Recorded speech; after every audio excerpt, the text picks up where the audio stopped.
नमस्कार दोस्तों, स्वागत है आज आप सबका मेरे इस वीडियो में। आज की इस वीडियो में हम बात करेंगे जब भी आपको कोई ऑफर लेटर मिलता है तो उस टाइम पे उसको एक्सेप्ट करने से पहले आपको कौन कौन सी चीजों को पढ़ने की जरूरत होती है। आज की इस वीडियो में हम बात करेंगे।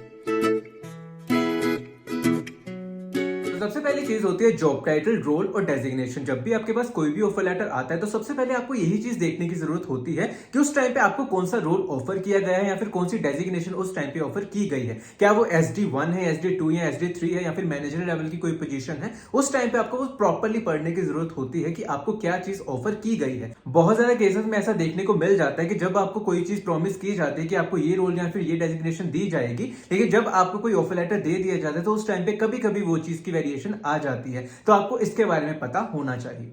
सेकंड पॉइंट है सैलरी स्ट्रक्चर और CTC डिस्ट्रीब्यूशन। आपको प्रॉपर्ली पता होना चाहिए जब भी आपके पास कोई ऑफर लेटर आता है तो उसमें आपकी सैलरी डिस्ट्रीब्यूशन किस तरह से की गई है। कौन कौन से कंपोनेंट ऐसे हैं जो कि आपको प्रॉपर्ली पर मंथली बेसिस पे मिलेंगे और कौन कौन से कंपोनेंट ऐसे हैं जो कि आपको पर मंथली बेसिस पे नहीं मिलेंगे। बहुत ज्यादा कंपोनेंट ऐसे होते हैं जो कि आपको बोनस के रूप में ऐड कर दिए जाते हैं और उनको भी CTC में ऐड कर दिया जाता है। उसके अलावा वेरिएबल पे के बारे में भी आपको पता होना चाहिए कि कब आपको वेरिएबल पे मिलेगा या फिर कब आपको वेरिएबल पे नहीं मिलेगा। बहुत ज्यादा कंपनीज के अलग अलग सिनेरियोस होते हैं, कईयों को पर मंथ के बेसिस पे वेरिएबल पे मिल जाता है और कई कंपनीज में साल के एंड में ही प्रॉपर्ली वेरिएबल पे मिलता है और उस पे भी कुछ परसेंटेज डिफाइन की होती है, कितना परसेंटेज आपको वेरिएबल पे मिलेगा। तो इन सब चीजों की जानकारी आप पहले ही पता करके रख लीजिए ताकि आपको बाद में किसी भी तरह की दिक्कत ना हो। क्योंकि मैंने ऐसे ऐसे केसेस देखे हैं जिनका प्रॉपर्ली उन्होंने CTC बनाकर 20 लाख 30 लाख दे दिया होता है, लेकिन जब उनकी इन हैंड सैलरी को कैलकुलेट करें तो वो 50-60 हजार के अराउंड ही होती है। तो आपको इन सब चीजों के बारे में पता होना चाहिए कि आपकी इन हैंड मंथली बेसिस पे कितनी सैलरी आएगी। इसके कॉरेस्पॉन्डिंग मैंने कुछ वीडियोस बनाकर रखी हैं,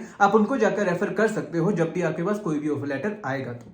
third point is probation period. Probation period एक ऐसा पीरियड होता है जो कि जब आप किसी भी कंपनी को ज्वाइन करते हैं तो कुछ महीने ऐसे डिफाइन कर दिए जाते हैं जिनमें कंपनी भी आपको किसी भी टाइम पे निकाल सकते हो और आप भी कंपनी से किसी भी टाइम पे निकल सकते हो। उस टाइम पे आपका नोटिस पीरियड बहुत ज्यादा कम होता है। तो आपको प्रोबेशन पीरियड के बारे में पता होना चाहिए कि कितने महीने का प्रोबेशन पीरियड है जिसके बाद आप उस कंपनी में कंफर्म हो जाओगे। क्योंकि बहुत ज्यादा केसेस में ये चीज देखने को मिल जाती है कि जब आपकी परफॉर्मेंस अच्छी नहीं होती तो कई बार आपका प्रोबेशन पीरियड और ज्यादा इंक्रीज कर दिया जाता है और बाद में कंपनी को आपके खिलाफ कुछ स्ट्रिक्ट एक्शन भी लेने पड़ सकते हैं। Fourth point is notice period. ये सबसे ज्यादा इंपॉर्टेंट चीज होती है जब भी आप कोई भी ऑफर लेटर लेते हैं, क्योंकि ये one of the most important चीज हो जाती है जब भी आप उस कंपनी से निकलना चाहते हो।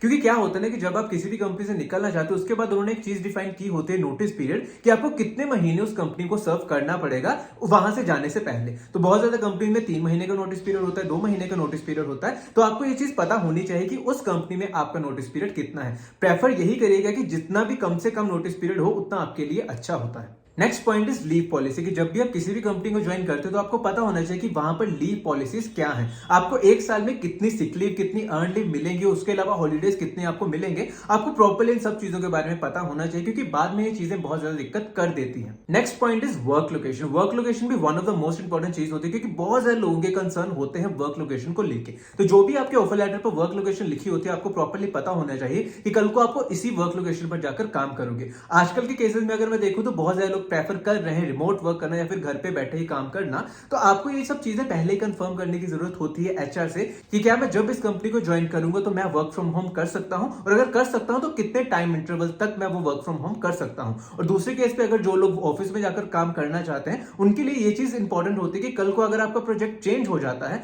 मान लो कि आप अभी बैंगलोर में काम कर रहे हो, कल को आपका प्रोजेक्ट नोएडा में शिफ्ट हो जाता है, तो क्या आप भी नोएडा में शिफ्ट होंगे या नहीं। इन सब चीजों के बारे में आपको पहले ही पता होना चाहिए। Next point is medical insurance. बहुत ज्यादा लोगों के केसेस में मैंने ये चीज देखी है कि वो इस चीज को इग्नोर कर देते हैं कि कंपनी उनको कैसा मेडिकल इंश्योरेंस प्रोवाइड कर रही है। लेकिन मैं आपको ये चीज बता दूं, ये one of the most important चीज होती है पता करने के लिए। जब भी आप कोई भी ऑफर लेटर एक्सेप्ट करते हो तो HR से ये चीज कंफर्म कीजिएगा कि आपका मेडिकल इंश्योरेंस किस तरह से होगा, पर मंथ के बेसिस पे आपका कितना अमाउंट डिडक्ट होगा, उसके अलावा आप कितना अमाउंट क्लेम कर सकते हो जब भी आपको कभी भी मेडिकल इंश्योरेंस की जरूरत हो। उसके अलावा आप ये चीज पूछेगा कि आपके पेरेंट्स भी इसमें कवर अप होंगे या नहीं, क्योंकि बहुत ज्यादा कंपनीज में पेरेंट्स को बिल्कुल भी कवर अप नहीं किया जाता। तो इन सब चीजों के बारे में आपको पहले ही पता होना चाहिए। Next point is bonus and other benefit, जिनमें बहुत ज्यादा चीजें आ जाती है। लेकिन सबसे पहली चीज होती है रीलोकेशन बेनिफिट। रीलोकेशन बेनिफिट का मतलब यानी कि मान लो कि अभी आप किसी कंपनी में, मान लो नोएडा में काम कर रहे हो किसी कंपनी में, लेकिन कल को आपकी जॉब बैंगलोर में हो जाती है। तो कल को जब आप वहां पर मूव करोगे तो आपको वहां पे रहने सहने का कुछ भी अंदाजा नहीं होगा। तो उस टाइम पे कंपनीज क्या करते हैं कि आपको कुछ दिनों के लिए रीलोकेशन बेनिफिट प्रोवाइड करते हैं, यानी कि आपका खाना पीना, आपके रहना और आपका कम्यूट सब कुछ कवर अप हो जाता है। तो उन सब सिचुएशन में आपको पता होना चाहिए कि कितनी मैक्सिमम लिमिट है आपके रहने की, आपके खाने की या फिर आपके कम्यूट की। और उसके अलावा कई कंपनीज में ऐसे क्लोज भी डाले होते हैं कि मान लो कि आपने इस कंपनी को 1 साल के अंदर छोड़ा या फिर 2 साल के अंदर छोड़ा तो आपको कुछ अमाउंट पे करना पड़ता है। तो इन सब चीजों के बारे में आपको पता होना चाहिए और ये one of the most important चीज होती है जब भी आप किसी भी जगह पर जाकर मूव करते हो तो। और इसी के अंडर आ जाते हैं ज्वाइनिंग बोनस, यानी कि जब भी आप किसी भी कंपनी को ज्वाइन करते हो तो आपके लिए कुछ प्रोमिस कर दिए जाते हैं कि आप इस कंपनी को अगर ज्वाइन करोगे तो इतना आपको ज्वाइनिंग बोनस दे दिया जाएगा। तो आपको ये चीज पता होनी चाहिए कि जब भी आप किसी भी कंपनी को ज्वाइन करते हो तो आपको वो ज्वाइनिंग बोनस कब मिलेगा। जब में आप ज्वाइन कर लेते हो तो उसी मंथ आपको ज्वाइनिंग बोनस आ जाएगा या फिर कुछ महीनों के बाद आएगा, क्योंकि यूजुअली हर एक कंपनी का अलग अलग हिसाब होता है। कई कंपनी में इमीडिएटली मिल जाता है, कई कंपनी में 3-4 महीनों के बाद मिलता है। तो आपको ये चीज पता होनी चाहिए कि कब आपको वो ज्वाइनिंग बोनस मिलेगा।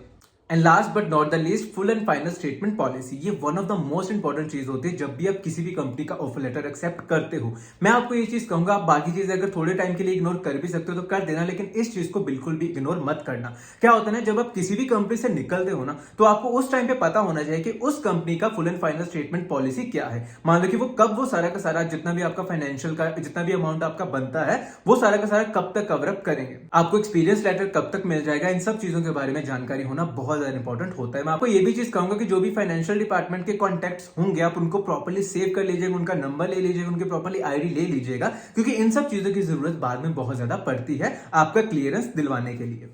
तो ये सारी की सारी चीजें थी जिनके बारे में आपको पता होना चाहिए जब भी आप किसी भी कंपनी से ऑफर लेटर एक्सेप्ट करते हो। तो इसी के साथ आज के लिए बस इतना ही, फिर मिलते हैं अगली वीडियो में। धन्यवाद।